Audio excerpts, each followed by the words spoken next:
우리가 지난주 33장을 통해서는 하나님이 회막에서 기도하는 모세에게 친구와 같이 찾아와 말씀하시는 그런 장면을 같이 한번 공부해 보았습니다. 금송아지 사건으로 하나님이 굉장히 진노하셨죠. 그래서 하시는 말씀이 너희들이 가나안 땅으로 들어가라. 그런데 나는 동행하지 않겠다라고 말씀하십니다. 재밌죠? 가나안 땅에 들어가는 게 목적이었기 때문에 하나님이 그들을 가나안으로 보내긴 하시고 그 가나안 땅에 있는 모든 민족들도 물리쳐 주시겠다고 하시면서 뭐는 안 하신다고 그래요? 내가 너희와 동행하지는 않는다. 그래서 우리가 하나 잘 생각해 봐야 하는 부분이 있다고 그랬죠.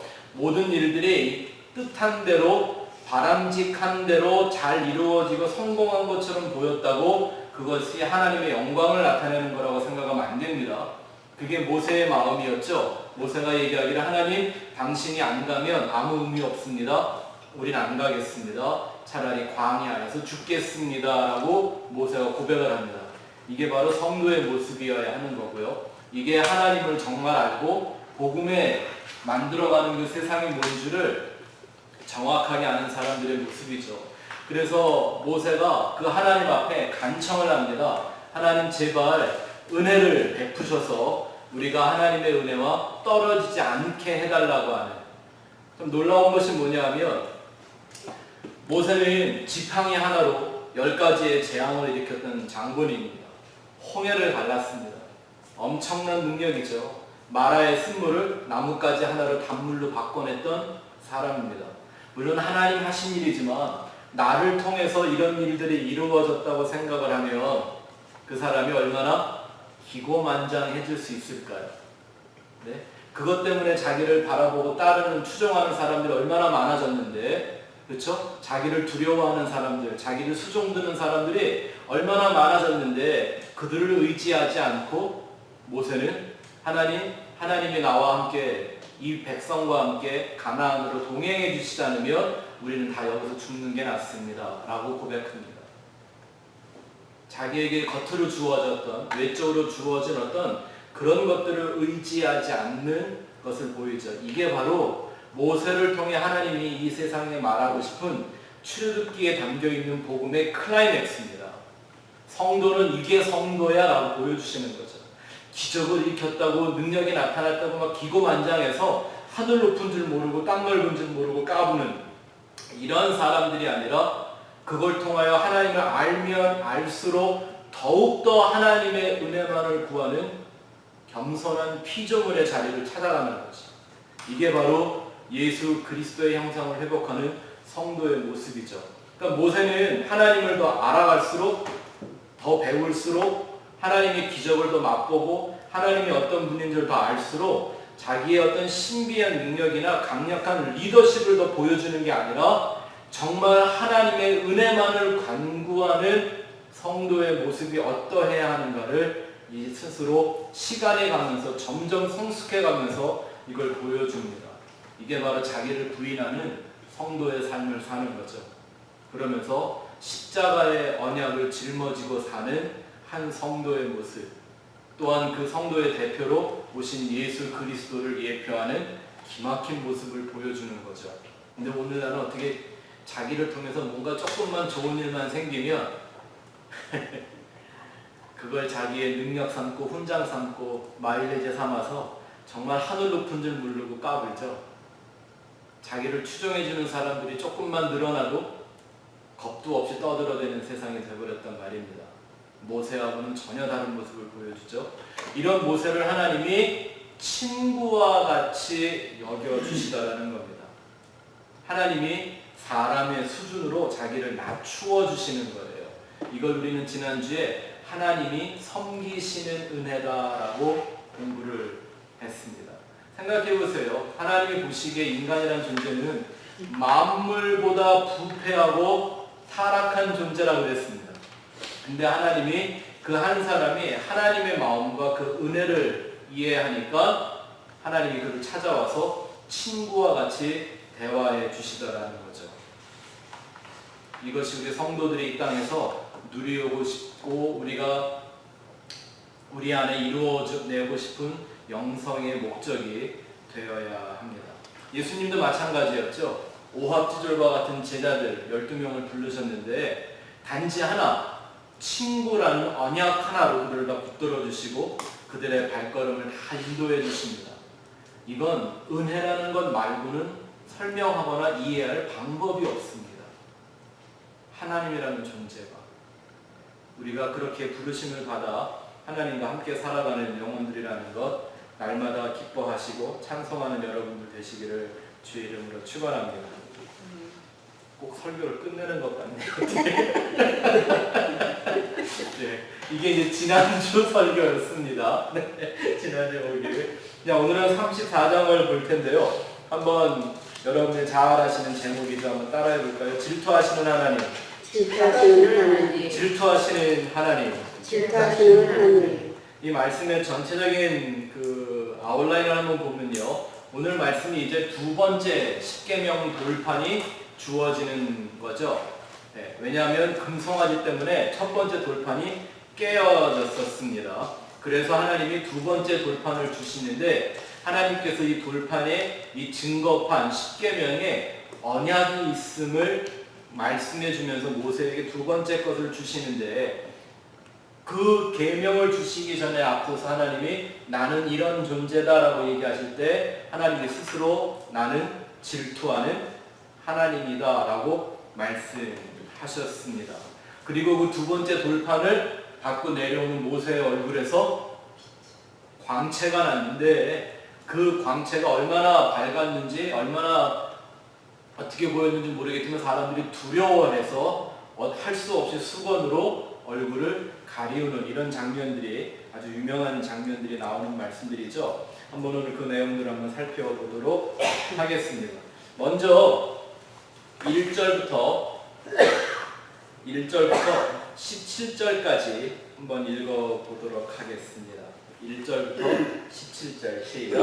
여호와께서 모세에게 이르시되 너는 돌판 둘을 처음과 같이 다듬어 만들라. 내가 깨뜨린 처음판에 있던 말을 내가 그 판에 쓰리니 아침까지 준비하고 아침에 시내산에 올라와 산 꼭대기에서 내게 보이되 아무도 너와 함께 오르지 말며 온 산에 아무도 나타나지 못하게 하고 양과 소도 산 앞에서 먹지 못하게 하라. 모세가 돌판 둘을 처음과 같이 깎아 만들고 아침에 일찍 일어나 그 두 돌판을 손에 들고 여호와의 명령대로 시내산에 올라가니 여호와께서 구름 가운데 강림하사 그와 함께 거기 서서 여호와의 이름을 선포하시되 여호와께서 그의 앞으로 지나시며 선포하시되 여호와야 여호와야 자비롭고 은혜롭고 노하기를 더디하고 인자와 진실이 많은 하나님이라. 인자를 천대까지 베풀며 악과 과실과 죄를 용서하리라.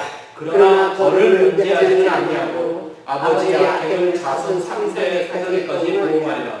모세가 급히 땅에 엎드려 경배하며 이르되 주여 내가 주께 은총을 걷거든 원하건대 주는 우리와 동행하옵소서. 이는 우리 뻣뻣한 백성이니이다. 우리의 악과 죄를 사하시고 우리를 주의 기업으로 삼으소서. 여호와께서 다시 이르시되 보라 내가 너를 세우나니 곧 내가 아직 온 땅 아무 국민에게도 행하지 아니한 이 점을 너희 전체 백성 앞에 행할 것이라. 내가 머무는 나라 백성이 다 여호와의 행하심을 보리니 내가 너를 위하여 행할 일이 두려운 것임이니라. 너는 내가 오늘 내게 명령하는 것을 삼가 지키라. 보라 내가 내 앞에서 아모리 사람과 가나안 사람과 헷 사람과 브릿 사람과 히윗 사람과 여부 사람을 쫓아내리니 너는 스스로 삼가 내가 들어가는 땅의 주인과 언약을 세우지 마라. 그것이 너에게 올무가 될까 하라. 너희는 도리어 그들의 제자들을 살리고 그들의 주상을 깨뜨리고 그들의 아세라를 찍을지어다. 너는 다윗에게 절하지 말라. 여호와의 질투라 이르는 질투의 하나님이니라. 너는 상과 그 땅의 주인과 언약을 세우지 말지니 이는 그들이 모든 신을 음란하게 섬기며 그들의 신들에게 제물을 드리고 너를 청하면 내가 그 제물을 먹을까 하느며 또 내가 그들의 딸들을 내 아들의 아내에 삼고 그들의 딸들이 그들의 신들을 음란하게 섬기며 내 아들에게 그들의 신들을 음란하게 섬기게 할까 하니라. 너는 너는 신들을 구워 만들지 말지니라. 십계명 그 돌판이 두 번을 걸쳐서 주어지게 된 아주 중요한 의미가 있습니다. 우리가 전에도 한번 살펴봤는데, 첫 번째 이 돌판이요, 산에서 내려오자마자 금송아지를 깨트리면서 같이 깨어지는 그 사건을 뭘 의미하는가 한번 살펴볼까요? 그것은 바로 인생의 죄를 소멸하기 위해 부서지는 메시아, 십자가의 예수를 상징하는 거죠. 바로 그 메시아는 어떤 메시아다? 인간의 죄를 위하여 부서짐을 당하는 메시아이다. 그렇지만 이스라엘이 기다렸던 메시아는 그런 메시아가 아니었죠. 강력한 군주라는 민속 메시아를 섬기고 있었습니다. 그게 만몬이었죠. 네, 바로 우상숭배였단 말입니다. 같은 성경을 보면서도 얼마든지 우상으로 섬길 수가 있다라는 거죠. 이게 예수님이 오셔서 십자가에 달리시는 아주 중요한 그림의 모형이 되죠. 한번 생각해 보세요. 모세가, 예수님을 대표하는 모세가 산에서 하나님의 계명을 받습니다. 하나님의 말씀과 약속을 받고 내려왔는데, 그 사람들에 있는 죄 때문에 그 말씀을 던져서 깨서 그게 부서지죠. 이게 마치 하늘에서 이 땅에 말씀과 하나님의 법으로 내려오셨는데, 인간의 죄를 위하여 그 죄를 깨트리기 위하여 자신을 부서뜨리는 예수 그리스도의 십자가를 상징하는 그런 말이 된다고 그랬죠. 근데 이 말씀을 예수님이 스스로 가르쳐 주시는 장면이 있습니다. 이게 바로 누가복음 20장 말씀인데 17절부터 19절 한번 읽어보죠. 시작. 그들을 보시며 이르시되 그러면 기록된 바 건축자들의 버린 돌이 모퉁이의 머릿돌이 되었느니라 함이 어찌미냐. 무릇 이 돌 위에 떨어진 자는 깨어지겠고 이 돌이 사람 위에 떨어지면 그를 가루로 만들어 흩으리라 하시니라. 서기관들과 대제사장들이 예수의 이 비유는 자기들을 가리켜 말씀하신 줄을 알고 즉시 잡고자 하되 백성을 두려워하더라. 아멘. 이 서기관들, 대제사장들이요, 이 비유를 예수님 말씀할 때 이게 자기들 얘기인지 어떻게 알았을까요? 이 말 한마디에, 아니 모퉁이 돌이 있는데 그 돌 위에 떨어지면 깨질 거고, 그 돌이 떨어짐을 당하는 사람은 다 가루로 만들어 버릴 거다, 이렇게 얘기했는데, 어떻게 이 말을 듣던 서기관들, 대제사장들, 다시 말하면 구약에 정통했던 이 사람들이 이게 자기들을 향한 말이라는 걸 어떻게 알았을까요? 돌이 떨어져서 뭔가를 가루로 만들어내는 사건이 있었죠. 그게 뭐예요? 금송아지 사건이잖아요. 그렇죠? 또 우리가 전에 공부했지만 돌이라는 말, 에벤이라는 말이 아버지와 아들이 하나가 된 말씀이라고 그랬잖아요. 그렇죠? 그게 바로 예수 그리스도가 이 땅에 와서 행하실 일을 예표로 보여준 거죠. 그러니까 자신들이 어떻게 생각했냐면, 그러면 우리가 바로 그 금송아지 만들었던 사람이라고 말하는 거냐? 이렇게 알아들은 거죠. 그러니까 말하잖아요. 예수님의 이 비유는 자기들을 가리켜 하는 말씀인 줄 알고 예수님을 잡으려고 그랬었다라는 거예요. 그죠?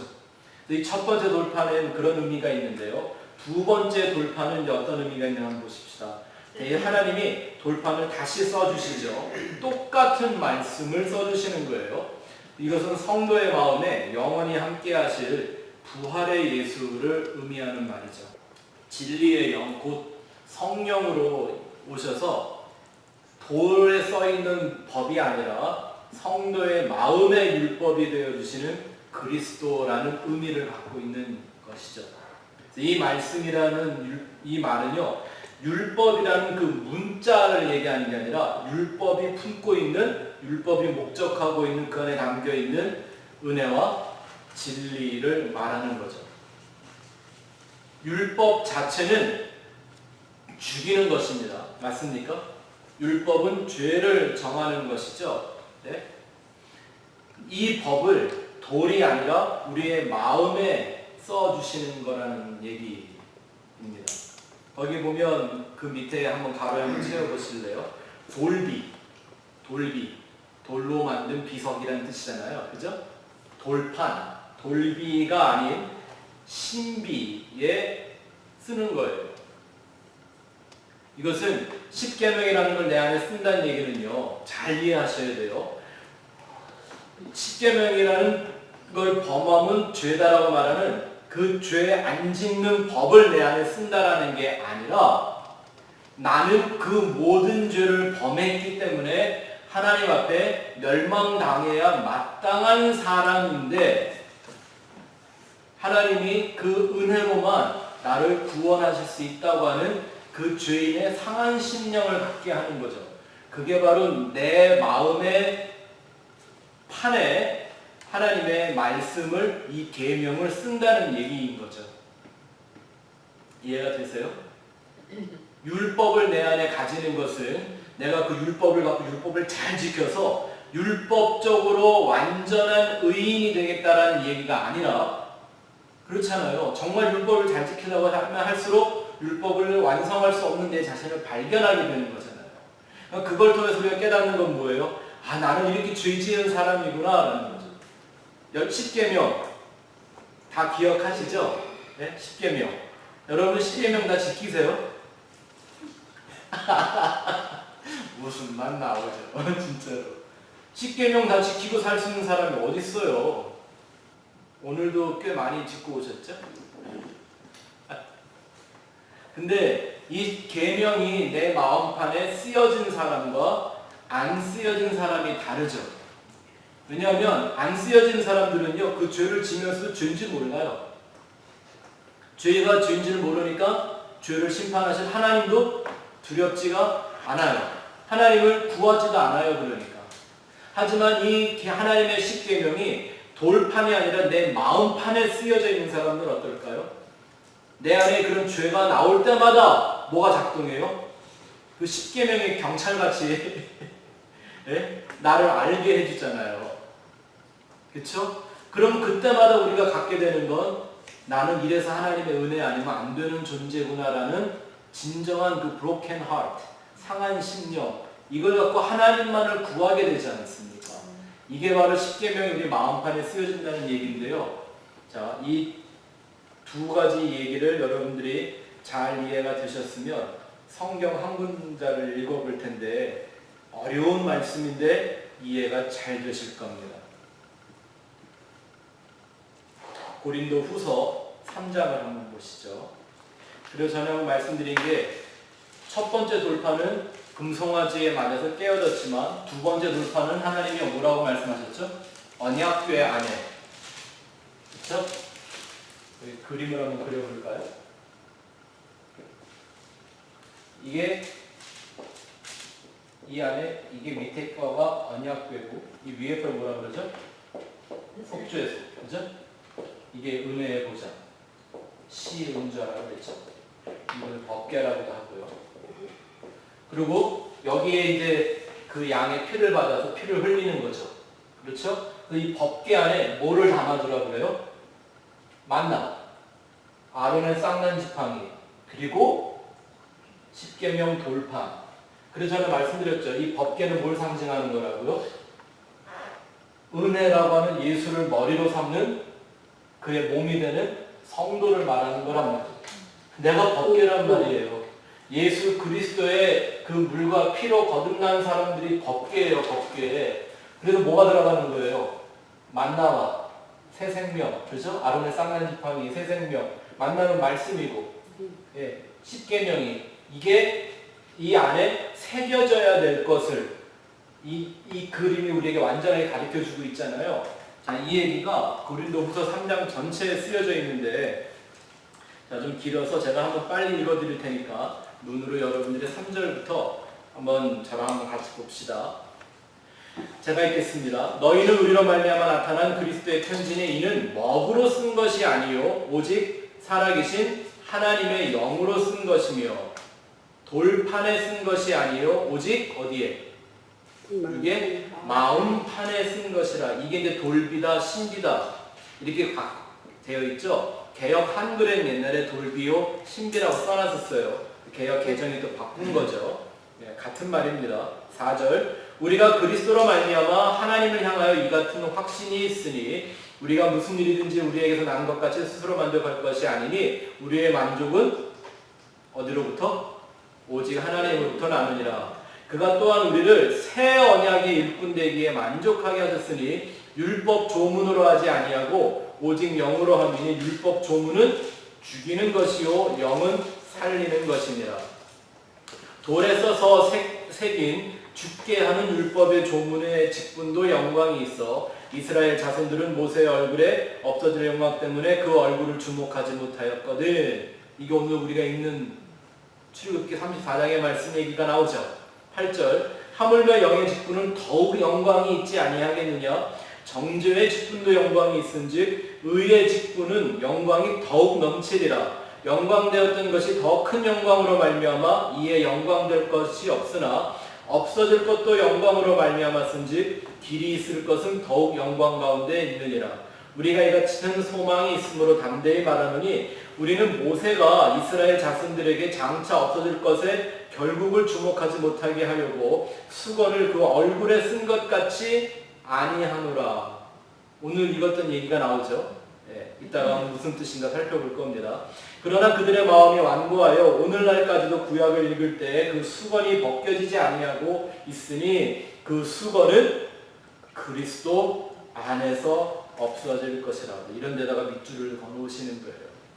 15절 오늘까지 모세의 글을 읽을 때에 수건이 그 마음을 덮었도다. 그러나 언제든 주께로 돌아가면 그 수건이 벗어지리라. 그래서 저와 여러분들이 맨날 그거 하는 거잖아요. 예수님에게만, 그리스도 안으로만. 그쵸? 17절 주는 영이시니 주의 영이 계신 곳에는 자유가 있느니라.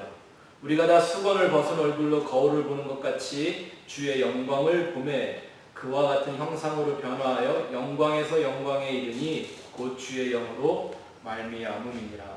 아멘.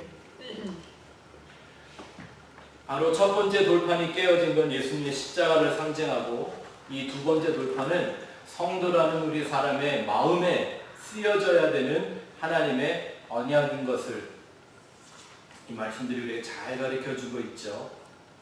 그래서 우리는 이 계명을 품고 살아가는 법궤와 같은 인생을 사는 거라고 거듭 말씀을 드리는 겁니다.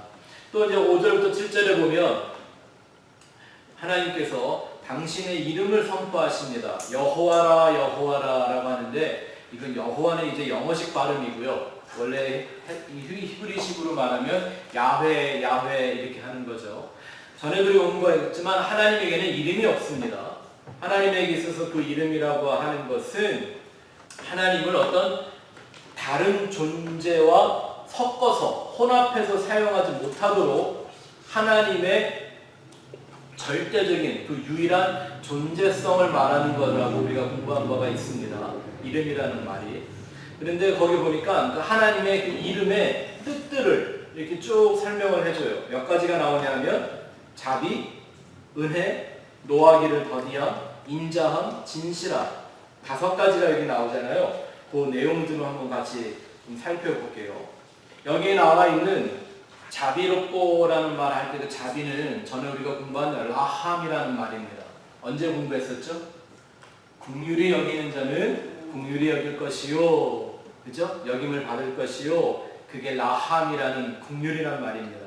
근데 이 성경에 나오는 이 자비라는 걸요. 불교에서 말하는 것 같은 자비하고 섞었으면 안 돼요. 그런 뜻 아닙니다. 불교에서 말하는 불교인들이 그런 얘기를 하잖아요. 야, 니네 하나님은 그냥 자비하다며 우리 부처님은 대자대비 하시더라고. 네? 대자 하나 붙여놓고 더 위대한 것처럼 말하는데 불교에서 말하는 대자대비라는 게 뭐예요? 이것도 좋고 저것도 좋다는 거 다 괜찮다는 얘기 아니에요? 그런 게 어디 있습니까? 하나님의 자비를 그런 세상이 말하는 일반 다른 종교들이 말하는 자비라는 개념하고 혼동해서는 안 돼요. 성경이 말하는 라함이라는 말을 우리가 복습하면 그건 어머니의 자궁이라는 뜻이 있습니다. 그게 원어의 뜻이 어머니의 자궁이라고 하는데 자궁이라는 게 뭐죠? 거기 중요한 단어에 대한 밑줄 한번 봐보세요. 생명을 뭐해서? 잉태하고 해산할 때까지 그 생명을 싸고 보호하는 생명 주머니인 거죠. 이걸 라함이라 하나님의 자비라고 얘기하는 거예요. 하나님이 자비롭다라고 얘기하는 건 하나님이 그냥 큰 죄를 진 사람도 그냥 대충 다 좋게 봐준다 이런 얘기가 아닌 거예요. 한 생명을 태어나게 하기 위하여 하나님이 잉태를 시키고 싸서 보호하고 언제까지? 해산할 때까지, 거듭날 때까지, 구원에 이를 때까지 하나님이 그를 생명 주머니로 싸고 있는 것, 이걸 자비하다고 얘기를 하는데요. 아주 이 얘기를 정확하게 했다가 수지 맞은 여자가 나와 있습니다. 아비가일이라는 여자입니다. 이 얘기는 잘 알고 계시죠? 사무엘상 25장에 보면 이 다윗이 600명의 그 용사들과 함께 황무지에서 사는 한 동네에 사는데 이 다윗 때문에 이 나발이가 수지를 맞죠. 다른 사람들이 쳐들어오지 못하니까 나발이 아주 다윗 덕분에 굉장히 잘 살게 됐습니다. 그래서 다윗이 종들을 보내서 야 니네가 우리 덕택에 이렇게 잘 살게 됐으니까 좋은 걸 좀 같이 나누자 이러고 했는데 나발이 펄펄 뛰죠. 웃기지 마라 내가 내 힘으로 잘 됐지. 이거에 다윗이 열이 받아갖고 600명의 군사를 데리고 그 나발이 한 사람을 잡으러 갔을 때 아비가일이 다윗을 그 길을 가로막고 이렇게 얘기합니다. 이게 사무엘상 25장 29절 얘기인데요. 같이 읽어볼까요? 시작. 사람이 일어나서 내 주를 쫓아 내 주의 생명을 찾을지라도 내 주의 생명은 내 주의 하나님 여호와와 함께 생명 싸개 속에 쌓였을 것이요 내 주의 원수들의 생명은 물매로 던지듯 여호와께서 그것을 던지시리이다. 거기다 밑줄 그어놓으시죠. 생명 싸개요. 이 말이 똑같은 단어입니다. 라함이라고 하는 똑같은 단어를 쓰고 있는 겁니다. 성경을 좀 일관성 있게 번역을 했었으면 우리가 오늘날 이해하기가 훨씬 쉬울 수 있었겠죠. 하나님의 자비라는 건 단순한 그런 개념이 아니에요. 그냥 잘 봐주고 눈 감아주고 못 본 척 해주고 무조건 용서해주고 이런다는 의미가 아닙니다. 하나님은 그 한 생명을 태어나게끔 온전한 생명으로 태어나게끔 하나님이 잉태시키고 그를 보호해주고 해산의 수고를 하시는 그 역사를 이루어내는 걸 하나님의 자비다라고 얘기를 하는 거예요. 하나님의 자비를 말하는 단어는 좀 이따 다시 나옵니다. 두 번째 보시죠. 다음 페이지. 두 번째 단어는 은혜롭고라는 말인데요. 이게 바로 카눈이라는 단어입니다. 카눈. 이건 은혜를 보여주다, 은혜를 베푼다라고 하는 동사인데 이 말은 오직 하나님에게만 쓰여진 말입니다. 사람이 사람에게 호의를 베푸는 것에는 이 말을 쓰지 않습니다. 근데 이 카눈이라는 단어는 오직 전능자가 피조물에게 나타내는 것을에만 씁니다. 원래 고대에서는 이 단어를 어떻게 사용했냐면 정말 지체 높은 사람이 자기보다 낮고 열등한 존재에게 머리를 숙여주다 허리를 숙여서 그를 인정하다 이런 뜻을 갖고 있는 거예요. 하나님이 우리에게 은혜를 베푸시는 게 바로 그거죠. 모세에게 찾아와 친구로 대해주시는 게 바로 그거죠. 창조주 하나님이 피조물의 형상으로 낮아주셔서 그와 눈을 맞춰주는 거예요. 그게 은혜죠. 아멘. 하나님이 그렇게 안 해주시면 하나님을 알 수 있는 사람 아무도 없습니다. 하나님을 온전히 믿고 구원받을 수 있는 사람도 하나도 없습니다. 또 세 번째는 노하기를 더디하고 라는 거예요. 근데 이 말은 풀어서 쓴 말이에요. 원래 정확하게 말하면 오래 참으시고 라는 말이에요. long suffering. 어디에 나온 말이죠, 이 말이?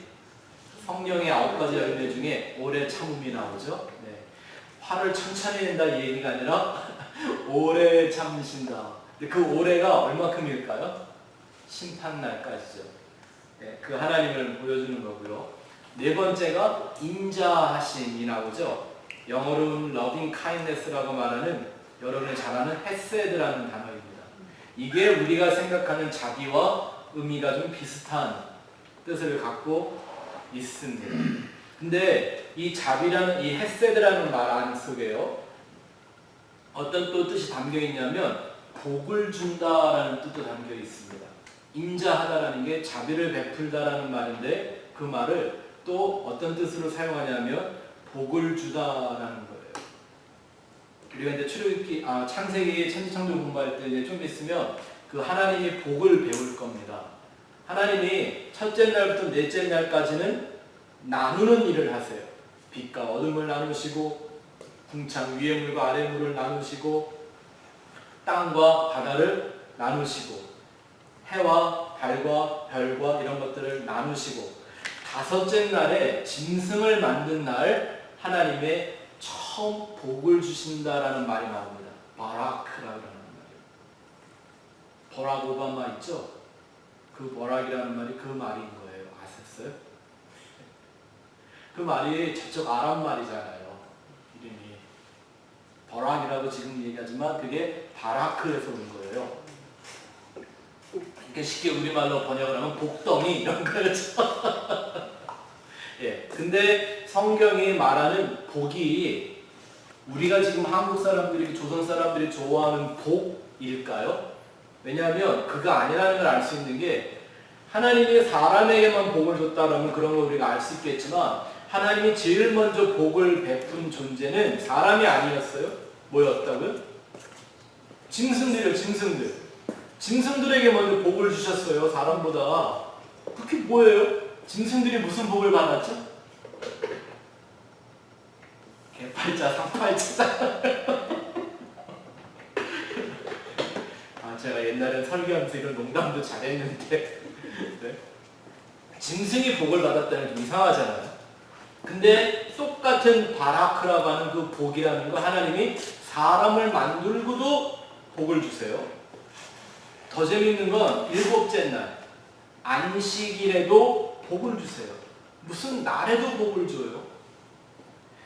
자 보시죠. 그러면 짐승도 복을 받고 사람도 복을 받고 안식이라는 날도 시간도 복을 받는다면 이 복은 우리가 생각하는 우리가 땅에서 복 받아보고 잘 살자 뭐 웃으면 복이 와요 하는 그런 복 아니겠죠. 하나님의 복은 그런 거 아닙니다. 진정한 의미의 그 영원한 복, 그게 바로 인자라는 거죠. 그래서 이 복이라는 건 하나님이 어떤 뜻을 완성한다라는 의미가 담겨져 있는 거죠. 하나님의 목적을 완성한다라는 의미가 그 안에 담겨 있는 겁니다. 그래서 모든 이 지구상에 존재하는 짐승들과 생물들은요, 피조물들은 자기의 복을 누리고 삽니다. 얼마 전에 저희 사모가 우리 애들이 좋아한다고 소세지를 하나 사왔거든요. 근데 그 소세지의 그 포장지에 재밌는 말이 있더라고요. 이 소세지는 해피 카우로 만든 소세지래요. 네, 해피 카우. 행복한 소. 그게 무슨 말인가? 얘는 가다 놓고 사료를 먹여 기르는 게 아니라 방목을 유기농으로 기르는 예, 그런 소래요. 그래서 죽을 때도 최대한 빨리 죽여서 고통을 느끼지 않게 만들었대요. 그런데 그런 얘기를 하는 사람들이 걔네들이 살 때는 행복했는데 결국은 죽어서 소세지 됐네. 그러고는 안 행복한 거 아니냐고 그러길래 야 아니야 소는 그게 행복한 거야 라고 제가 얘기했어요. 왜죠? 소는 그렇게 살다가 사람의 양식이 되는 게 자기의 복을 누리는 거예요. 하나님이 그렇게 복을 줬잖아요. 네? 나무는 잘 자라서 사람을 위한 집이 되고 땔감이 되는 게 나무의 복인 거예요. 그 쓰임과 목적을 이루는 거잖아요. 그쵸? 이제 이해가 되시죠? 하나님의 복은 그런 의미를 갖고 있는 거예요. 하나님의 본래의 목적을 완성하도록 만드는 거죠. 그 의미에서 떠나가면 다 그건 하나님이 없는 기복주의가 되고 맙니다. 그리고 우리말 성경에는 진실이라고 얘기했는데요. 진실이 아닙니다. 진리입니다. 한국말에 진실하다는 말과 진리라는 말은 정말 다른 거죠. 그리스도인들은 진실한 사람들이 아니라 진리의 사람이 되어야 합니다. 아멘. 근데 세상은 그걸 진실로 받아들이질 않습니다. 그쵸? 그리스도인이 하는 말들 다 거짓말이라고 생각하지 누가 진실로 생각을 하나요? 근데 우리는 그 진리의 사람들이 되는 거죠. 히브리 말로 에메트라고 하는데 우리가 천지창조 배울 때 거기 나왔던 에트라는 말에 하나님이라는 알레프가 딱 붙어 있는 단어입니다. 다시 말하면 하나님의 말씀과 언약이라는 뜻이죠. 자, 3번 가서 봅시다. 이제 질투의 하나님, 8절부터 17절을 보면 질투의 하나님이 나오는데요. 여러분, 하나님의 질투가 우리 인간이 하는 그런 질투일까요? 그건 단순히 어떤 사람의 욕망이 만들어내는 감정적인 질투와 다르겠죠. 하나님의 거라면. 질투의 하나님이란 언약의 핵심입니다. 이걸 잘 기억하셔야 합니다. 질투의 하나님, 하나님이 질투한다라는 말은 그 질투는 언약의 핵심입니다. 자, 무슨 말인가 설명을 드릴게요. 이 질투라고 번역된 단어가 히브리 말로 카나라고 하는 단어입니다. 카나. 이 말은 원래 질투라는 뜻도 담겨져 있지만 이건 구원의 목적을 이루어 가시는 여호와의 열심입니다. 열심. 그래서 영어로 이런 말을 쓰죠. zeal. 네? 열심 내는 거예요. 패션보다 더 센 거예요. 그래서 왜 예수님의 제자들 중에 셀롯 당원이라는 사람들이 나오죠. 기억 안 나세요? 빌라시라고 하는데 예수님의 제자들 중에 그게 뭐 하는 사람들이냐면 그 왜 시몬과 같은 사람. 이 사람은 테러 분자였어요. 독립운동하는 사람. 우리나라 안중근 같은 독립투사였단 말입니다. 그들을 젤롯, 한국말로는 젤롯이라고 그러고 우리 성경에는 셀롯이라고 써있고 영어로 정확하게 발음을 하면 zealot이라고 하는 사람들인 거예요. 열심당원 이렇게 나와 있죠. 그게 바로 이 zeal, 하나님이 질투라는 단어를 똑같이 사용하고 있는 말이에요. 그러니까 이건 단순히 인간의 감정이 만들어내는 질투 아니죠. 왜냐하면 고린도서 13장에 보면 사랑은 시기하지 아니하며 사랑은 does not jealous 질투하지 않는다. 질투하는 건 죄인데 하나님이 질투하면 하나님이 죄인가요? 그런 질투를 말하는 게 아니죠. 여기서 말하는 질투하는 여호와다라는 말은 결국 무슨 뜻이냐면 하나님이 원하시는 목적을 끝까지 이루어내는 열심이 있는 하나님이다라는 말이에요. 근데 그 열심이 이루어지는 데서 보면 하나님의 나타나는 모습을 질투라고 표현할 수밖에 없다라는 거죠. 자, 이사야서 말씀에 보면 세 구절에 이 하나님의 열심에 대한 구절이 딱 세 구절이 나오는데요. 놀랍게도 이 세 구절이 예수와 구원과 심판 이 순서대로 정확하게 말을 하고 있어요. 그래서 이사야서는 아마 성경의 축소판이라고 말하는 것 같습니다. 자, 이사야 9장 7절을 보죠. 시작. 그 정사와 평강의 강함이 무궁하며 또 다윗의 왕자와 그의 나라에 군림하여 그 나라를 굳게 세우고 지금 이후로 영원히 정의와 공의로 그것을 보존하실 것이라. 만군의 여호와의 열심히 이를 이루시리라. 예, 이게 카나라고는 똑같은 단어예요. 그래서 이 말을 여호와의 질투가 이걸 이룬다 그래도 맞는 말이죠. 그렇죠? 이거는 뭘 상징하고 있는 말이죠? 예수님이 이 세상에 오시는 메시아 대망을 말하고 있죠. 자, 이사야서 37장 32절 보죠. 이 말씀 아주 중요한 말씀입니다. 같이 읽어보죠. 시작. 이는 남은 자가 예루살렘에서 나오며 피하는 자가 시온에서 나올 것이니라. 만군의 여호와의 열심히 이를 이루시리라. 여기가 굉장히 중요한 게 있는데 두 단어들 밑줄을 좀 걸어오세요. 남은 자, 피하는 자. 여기서 말하는 남은 자, 피하는 자는 어떤 걸 상징하는 말일까요? 구원받은 성도죠. 네. 근데 여기가 재밌죠? 남은 자가 어디서 나온다? 예루살렘에 있는 게 아니라 예루살렘에서 빠져 나온다라는 개념으로 쓰고 있어요. 예루살렘으로부터 생산된다 이런 얘기가 아니에요. 거기에 머물러 있는 옛 성전, 율법, 그 예루살렘에 머물러 있지 않고 거기서 나오는 사람을 남은 자라고 부르고, 그렇죠? 피하는 자는 어디서? 시온산에서 나올 것이다. 이게 바로 하나님의 구원이라는 거예요. 뭐가 이걸 이루어낸다? 하나님의 열심, 하나님의 질투가 그들을 거기에 빠져있지 않도록 끄집어내신다라는 뜻이 여기 잘 남겨져 있죠. 구원의 역사가. 마지막 이사야서 59장 17절에 세 번째 여호와의 열심이 나오는데 읽어보죠. 시작. 공의를 갑옷으로 삼으시며 구원을 자기의 머리에 써서 투구로 삼으시며 보복을 속옷으로 삼으시며 열심을 입어 겉옷으로 삼으시고. 자, 이건 어떤 하나님의 모습인가요? 심판하시는 하나님이죠. 보복하는 심판의 하나님. 그것도 역시 뭐로 하신다?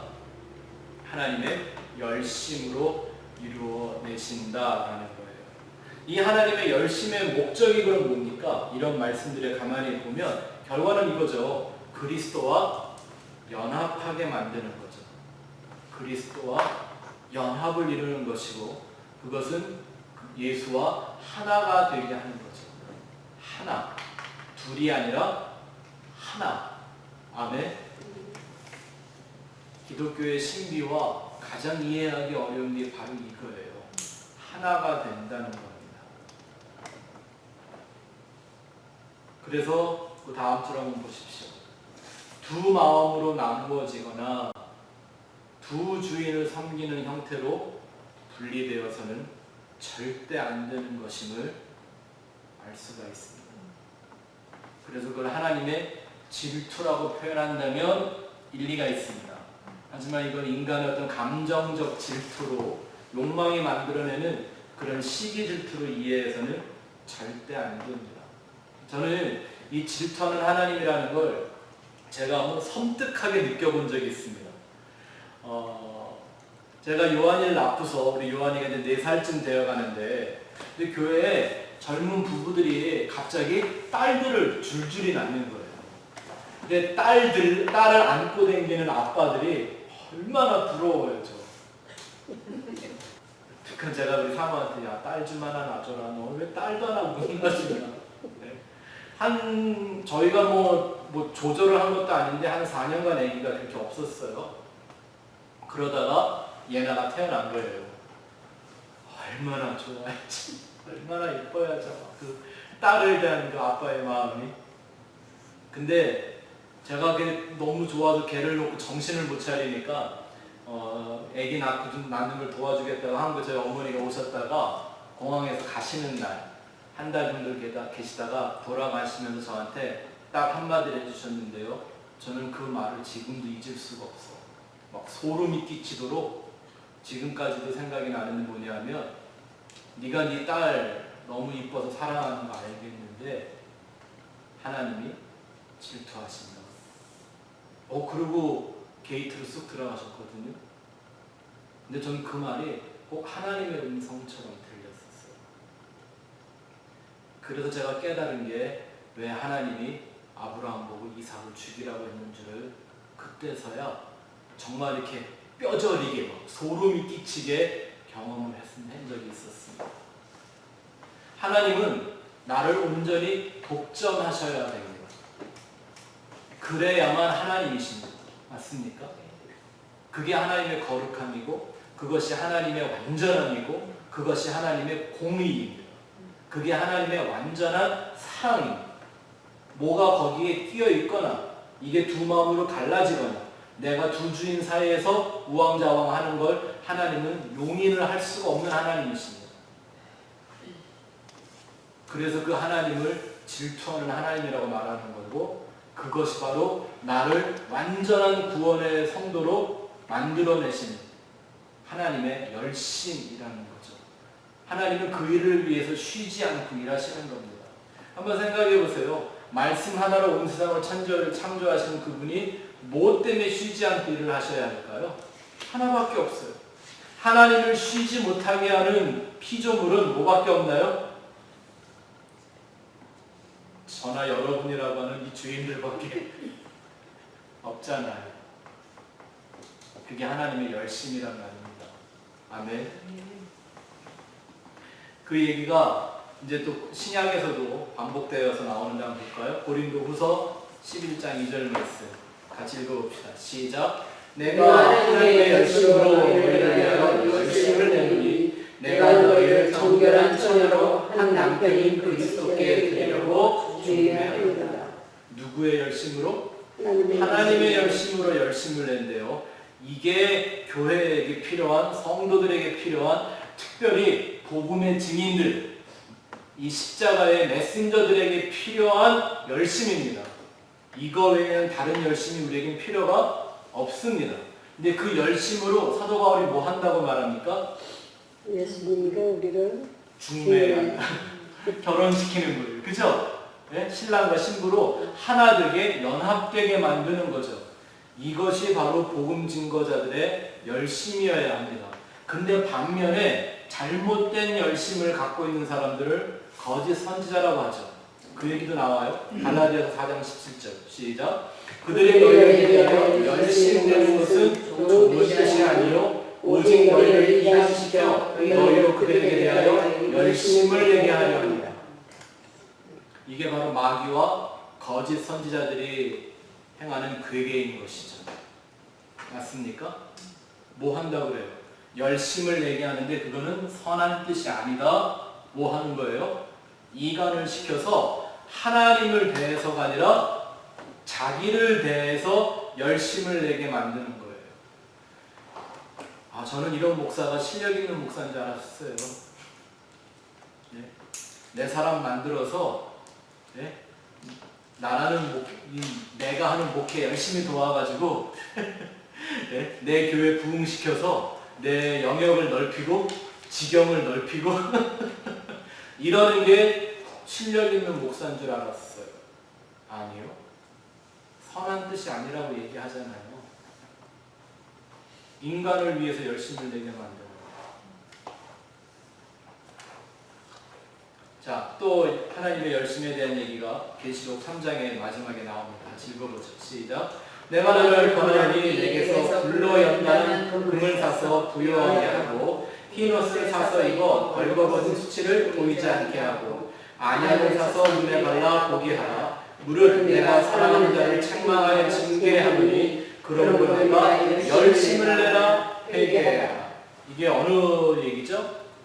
요한계시록에는 7교회 중 마지막 교회, 지금 우리가 살아가고 있는 말세 교회, 라오디게아 교회에 주신 말씀이죠. 여러분이 잘 아는 차지도 않고 뜨겁지도 않으면 내가 입에서 토해버리겠다고 말합니다. 그렇게 영적으로 분별이 없는 사람들이었는데 또 뭐래요? 부자래요. 나 부자인데 뭐 걱정 없는데 무슨 상관이야? 이런 사람들 말입니다. 예? 근데 여러분 이렇게 가난한 개척교회 다니면서 걱정하고 사는 게 잘 좋은 거예요. 또 왜 그런 말씀이 있죠? 안약을 사서 눈에 발라 보게 해라. 우리가 왜 마태복음에 성한 눈, 나쁜 눈 공부할 때도 이 말씀 공부한 거가 있죠. 여기에 예수님이 이렇게 말씀하시는 거예요. 내가 열심을 내라 회개하라. 회개에 대한 열심을 말씀하시는 거죠. 무작정 교회 일에 열심히 해라. 종교적으로 뭔가 열심히 일해라. 이런 얘기가 아니에요. 뭐에 열심을 내라고요? 회개라는 것에 열심을 내라는 거죠. 전에도 늘 공부했지만 회개는 방향이 중요합니다. 어디로 가는가. 오직 예수와 십자가로 가는 그 회개를 말하는 거죠. 교회는 이 열심만 필요합니다. 아멘. 다른 열심에 빠져 있는 걸 다 이단이라고 그러는 겁니다. 자, 또 한 번 하나 간단하게 좀 보고 지나가면 좋을게. 18절부터 26절 사이에 보면 하나님이 그 백성들에게 이스라엘이 반드시 지켜야 될 세 가지의 3대 절기를 말씀해 주십니다. 이건 간단하게 제가 표로 만들어 보여드렸는데요. 이 3대 절기와 그 절기를 각각 부르는 똑같은 건 절기인데 다른 명칭들이 있어서 그런 성경 공부하고 좀 혼돈이 되신 부분들이 있을 때 한번 정리를 해보죠. 오늘 우리 출애굽기 34장에 나온 세 절기는 무교절, 초실절, 수장절입니다. 그쵸? 무교절은 뭐 하는 거예요? 무교절. 6월절이죠? 6월절. 6월절인데 예, 6월절은 그 출애굽 당시에 Passover, 그렇죠? 예, 피를 바르면 네, 그 죽음의 신이 넘어간 그걸 상징하는 거고, 또 무교절은 뭐예요? 누룩을 넣지 않은 떡을 먹는 같은 절기예요. 근데 다르게 부르는 거예요. 또 초실절, 초실절은 보리가 처음 익는 그 절기를 말하는 거죠. 6월절로부터 약 50일 다음에 있는 절기죠. 이건 맥추절이라고 그래요. 보리를 추수하는 때다라는 얘기죠. 네. 또 6월절로부터 77이 49, 그래서 77절이라고 얘기도 하고요. 그 77이 49가 완성된 다음 날이 뭐예요? 50번째 날, 오순절이라고 얘기도 하는 거예요. 같은 절기예요, 다. 근데 의미들이 다르죠. 같은 절기인데 의미들이 달라요. 하나님이 이렇게 해놓으신 이유가 있단 말입니다. 또 수장절은 뭐예요? 수장절은 말 그대로 거두어서 장에다 창고에 드린다라는 말이죠. 또 이것이 같은 절기에 사용된 말이 초막절. 네. 광야에 나가서 초막을 짓고 메시아를 기다리는 절기이기도 했었죠. 자, 이 세 가지의 구약적 의미를 보면 무교절 6월절은 이스라엘의 출애굽과 그들의 노예 해방의 됨을 상징하는 말이고요. 초실절은 첫 보리의 추수와 첫 열매, 또 50이라는 희년의 개념을 갖고 있죠. 네. 수장절은 추수. 추수라는 건 뭐 하는 것까지가 추수죠? 다 걷어서 가라지는 버리고 알곡만 창고에 들이는 게 추수죠. 네. 자, 요 세 가지가 신약적으로 또 어떤 의미를 갖고 있는가 좀 봐야겠죠. 무교절과 6월절은 바로 예수 그리스도의 대속의 십자가를 말하는 거죠. 어린 양이 대신 죽어서 그 피로 사하심을 얻고 생명을 보존받는 어린 양 예수 그리스도의 대속의 십자가를 말합니다. 초실절은 예수님의 부활과 동시에 오순절 성령 강림을 상징하는 겁니다. 초실절, 첫 번째 열매라는 뜻이죠. 초실, 네. 잠자는 자들의 첫 열매가 되셨다라고 하는 말씀이 여러분 잘 알고 계시죠? 고린도서 15장에 나와 있는, 그건 누구의 얘기죠? 예수님의 부활에 대한 얘기인 거죠. 네. 또 그것과 함께 예수님이 부활하셔야 되는 까닭은 뭔가요? 성령으로 우리에게 다시 오시기 위함이죠. 예수님이 육에 계시면 우리 안에 들어올 수가 없잖아요. 그렇죠? 하지만 그가 영으로 우리 안에 완전히 들어오셔서 하나가 되시는 성령 강림, 오순절의 의미를 갖고 있는 거고요. 수장절과 초막절의 신약적 의미는 예수 그리스도의 강림, 두 가지 의미가 있습니다. 초림, 처음 오셨던 2000년 전에 오셨던 그 초림, 그리고 다시 오시는 재림과 영원한 심판을 의미하는 거죠. 추수할 일꾼이라는 건요, 전도를 열심히 하는 일꾼만 말하는 게 아닙니다. 심판의 일꾼을 말하는 겁니다.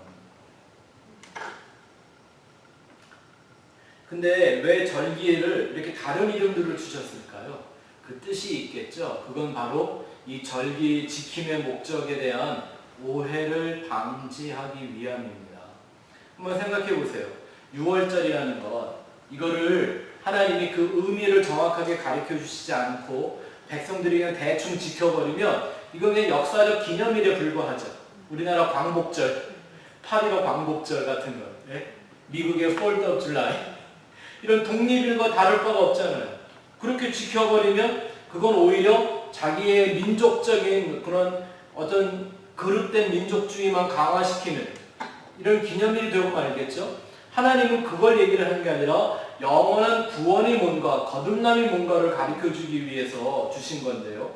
또 한번 생각해 보세요. 초실절이나 수장절, 이게 하나님이 주신 본래의 의미를 상징해 버리면요, 이 초실절 제사, 수장절 제사가 그 자체가 가인의 제사죠. 아니, 가인이 그렇게 제사 지냈잖아요. 열심히 농사 지어서 자기가 수고해서 땀 흘린 곡식으로 하나님께 예배했잖아요. 제사했잖아요. 그건 초실절은 초실절이고 수장절이고 수장절이지 왜 거기다가 다른 의미를 붙여서 다른 이름으로 지키게 했느냐, 그거 설명을 드리는 거라고요. 지금 수장절이라는 것도 이게 원래 마지막 추수를 의미하는 거잖아요. 그래서 추수가 끝나는 것, 딱 창고의 문이 닫는 것까지 이건 하나님의 심판을 말하는 거지 않습니까? 근데 이 개념을 모르고 내가 농사지니까 농사진 첫 번째 농산물로 하나님께 예배해. 그리고 다 하고 나서 또 예배해. 왜요? 내년에도 농사 잘 되게 해달라고. 이건 가인의 제사잖아요. 그렇게 내버려 두면 이해가 되시죠? 그래서 그런 의미로 빠질까봐 하나님이 다른 이름들을 붙여서 설명을 하시는 거라고요. 그런데도 불구하고 이스라엘 사람들은 이 절기를 지키면서 하나님을 만몬으로 만들어버렸죠. 자, 그럼 마지막 이제 다음 페이지. 모세의 얼굴에 방체를 주시는 하나님에 대한 말씀. 여러분이 잘 아시는 말씀이니까 굳이 읽지 않고요. 내용을 한번 말씀을 드리도록 하겠습니다. 이때는 모세가 산에 올라가서 두 번째 40일 금식 기도를 하죠.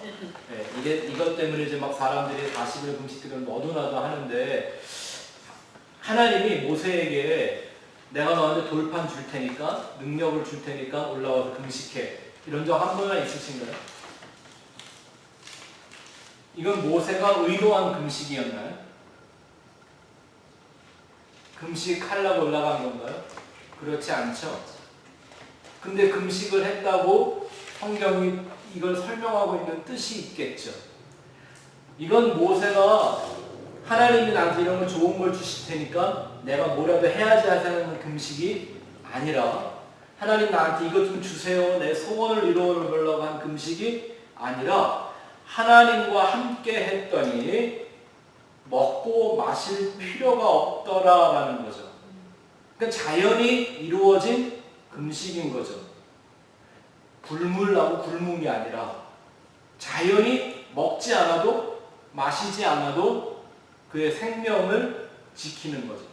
이게 바로 천상의 성도가 어떠한 존재인가를 모세를 통하여 이렇게 모형으로 자꾸 보여주시는 거예요.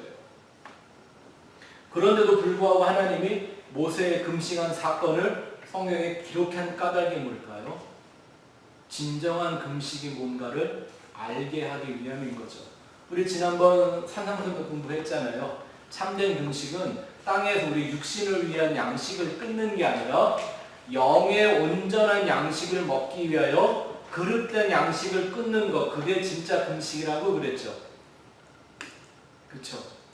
하나님이 주시는 진정한 양식을 그것을 찾아 먹는 것, 이게 진짜 금식이잖아요. 그래서 예수님이 이 세상에 금식하러 오신 거예요. 자기 중심적인 어떤 목적이나 소원을 이루고자 하는 금식은 미신이에요. 성경에는 그런 거 없습니다. 앞으로도 하나님께 간절히 기도하실 거 있으면요, 편하게 음식 맛있게 드시면서 하세요. 그런데도 나를 위해서 내가 종종 금식하며 기도하겠다 그러면 하세요. 그건 괜찮아요. 그런데 내 금식이 어떤 정성이 되고 노력이 돼서 하나님의 마음을 감동하여 나의 목적을 이루어 주실 거다라는 생각이 있다면 그런 금식은 하지 마세요. 그건 진짜 하나님을 마무리 여기는 일입니다. 자, 두 번째, 오늘 말씀의 27절에 가서 보면 하나님이 10계명은 그 자체의 문자보다 그 안에 담겨있는 뜻이 중요하다라는 말씀을 해주십니다. 27절 한번 같이 읽어볼까요? 시작. 여호와께서 모세에게 이르시되 너는 이 말들을 기록하라.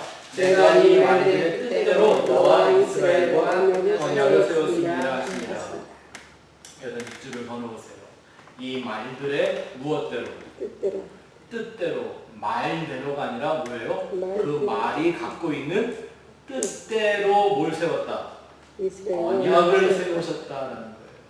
그러니까 율법은 율법 자체가 목적이 아니라 율법이 품고 있는 뜻이 있다고 그랬죠. 그 뜻이 뭐라고요? 은혜와 진리라는 뜻을 담고 있다라는 거예요. 그 은혜와 진리의 본체가 바로 예수 그리스도라고 성경이 우리에게 가르쳐주는 거죠. 그래서 이 번역은 나름 괜찮은 번역이었던 것 같아요. 십계명 돌판을 출애굽기는 계속 증거판이라고 얘기하잖아요. 말이 맞는 거예요. 십계명은 그 자체가 목적이 아니고 이게 무엇인가를 증거하고 있다라는 거예요. 자, 십계명. 이 십계명이 그럼 증거하는 건 뭘까요? 분명히 돌판 두 개에다가 두 개를 사람이 가슴판이 몇 개예요? 사람도 두 개잖아요. 사람의 가슴.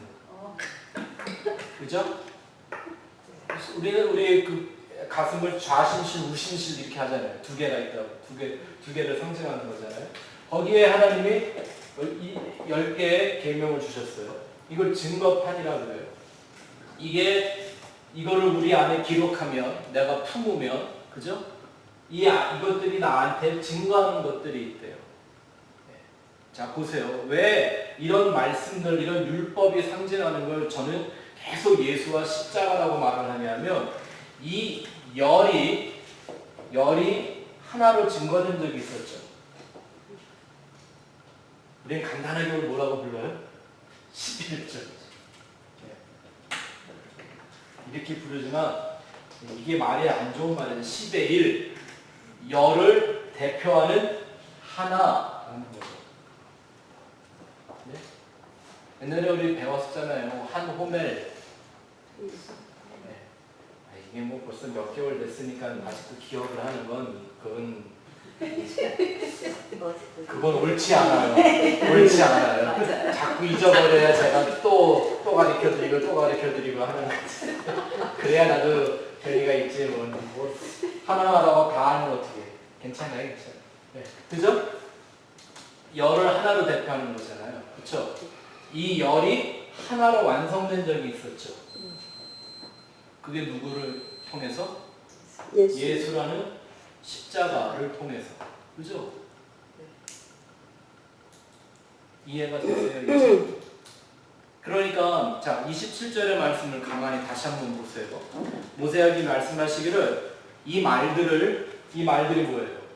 여호와 앞에 다른 신을 섬기지 마라, 절하지 마라, 하나님의 이름을 망령 때 일컫지 마라, 부모를 공경하라, 막 쭉 나오던 안식을 지켜라, 10가지 이 말들을 기록해라. 근데 이 말들의 뜻이 너와 나의 언약이 되겠다라는 거예요. 그러니까 그 언약의 실체는 뭔가요?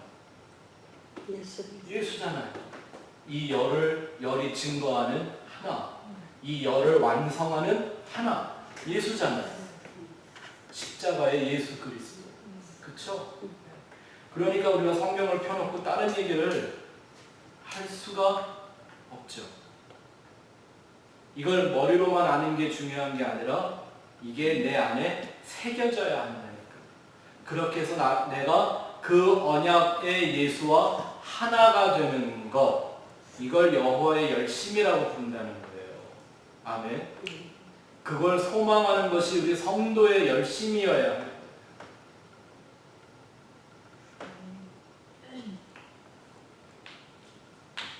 3번 마지막 보십시다. 모세의 얼굴에 나타난 이 광채, 이건 역시 예수 그리스도의 하나의 모형을 보여주신 거고요.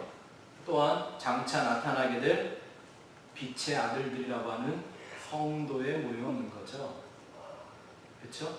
하나님의 말씀을 받은 자의 모습이 어떨 것인가라는 걸 보여주는 거예요. 자, 먼저 그것이 예수님의 모습이었다라는 걸 한번 살펴볼까요? 마태복음 17장 2절 3절. 잘 아시는 변화산 사건입니다. 시작. 그들 앞에서 변명되사 그 얼굴이 해같이 빛나며 옷이 빛과 같이 해졌더라. 그때 모세와 엘리야가 예수와 더불어 말하는 것이 그들에게 보이거늘. 아멘. 산에 올라가서 예수님이 당신에게서 그 해같이 빛나는 광채가 무엇인가를 자기 스스로 보여주십니다. 그러니까 모세의 얼굴에서 나타난 그 광채는 뭘 상징하는 거예요? 장차 이런 메시아가 올 거다라는 모형이었죠. 그렇죠? 하나님의 말씀, 하나님의 계획, 하나님의 언약, 그것을 가지고 오시는 메시아의 모형을 보여주는 거예요. 모세는 돌에 쓰여져 있는 하나님의 말들을 가지고 왔지만 예수님은 말씀이 직접 오셨습니다. 그렇죠? 그 그거를 상징하는 것이고요. 또 요한계시록에 가서 보시면 그 예수라는 얘기가 또 정확하게 나와 있습니다. 시작. 그의 오른손에 일곱 별이 있고 그의 입에서 좌우에 날 성검이 나오고 그 얼굴은 해가 힘있게 비치는 것 같아요. 아멘. 또 이 예수를 아는 그 사람들에게서 하나님의 말씀을 가진 사람들에게서 나타나게 되는 빛, 그것을 고린도 후서 4장에 잘 얘기해 주고 있습니다. 5절부터 6절 한번 볼까요? 시작. 우리는 우리를 전파하는 것이 아니라 오직 그리스도 예수의 주되신 것과 또 예수를 위하여 우리가 너희에게 종된 것을 전파하느라. 어두운데 빛이 빛이라 말씀하셨던 그 하나님께서 예수 그리스도의 얼굴에 있는 하나님의 영광을 아는 빛을 우리 마음에 비추셨느니라. 아멘. 이 빛을 받아 빛이 아닌데 빛을 발하는 것을 하나님의 영광의 빛이라고 하는 겁니다. 아멘. 우리가 하늘에서 맨날 그걸 보잖아요. 네? 빛도 아닌 것이 밤에는 빛인 양 빛을 발해. 달이. 우리가 바로 그 달 같은 존재 아닙니까? 이런 적이 성경에 한번 나오죠. 사도행전에 스데반 집사. 그가 공회 앞에 섰는데 그 얼굴이 뭐와 같더라? 천사의 얼굴과 같더라. 여기서 말하는 천사의 얼굴이라는 게 뭐예요? 뭐 천사같이 생긴 얼굴이 따로 있나요? 그 얘기가 아니라 그 얼굴에서 하늘의 빛이 드러나기 시작했다라는 얘기겠죠. 우리 성도들 한 분 한 분이 그런 분들 되어 가시기를 축원합니다. 하나님 얘기만 하면, 예수 얘기만 하면, 십자가 얘기만 하면 얼굴에 빛이 나타나는, 있던 다크서클 같이 다 사라져버리는 마사지를 안 받아도 번덕번덕 빛이 나는 그런 하나님의 자녀들이 되어야죠. 자, 마지막 하나만 보고 마칩시다. 자기 얼굴을 수건으로 가리우는 모세의 겸손이 바로 성도의 모습입니다. 빛이 나서 사람들이 두려워하면 얼마나 좋았을까요? 이런 건 모든 사람들이 바라고 자랑하고 싶어하는 그런 거 아닌가요? 근데 모세는 그 얼굴을 자기가 수건으로 가리웁니다. 뭘 알았기 때문이죠? 이건 나의 빛이 아니다라는 걸 알았기 때문에. 사람들이 그것을, 무지한 사람들이 모세의 빛이라고 생각하고 그걸 두려워하기 시작하니까 모세가 자기 얼굴을 가립니다. 하나님의 영광을 가리우지 않기 위해서 자기를 가리는 거죠. 우리가 지난주에도 하나님의 영광에 대해 살펴봤지만 오늘날 사람들이 말하는, 오늘날 교회들이 말하는 하나님의 영광이라는 게 이런 모세의 모습을 보면 얼마나 잘못되어 있는지 알 수 있겠죠. 저는 이래서 출애굽기의 33장과 34장 이 두 장이 복음적으로 너무나 중요한 의미를 갖고 있는 성경이라고 생각을 합니다. 여러분들 다시 한번 복습을 해보시면서 그 의미를 여러분 안에 새겨서 모세와 같은 축복을 누리시게 되기를 바랍니다.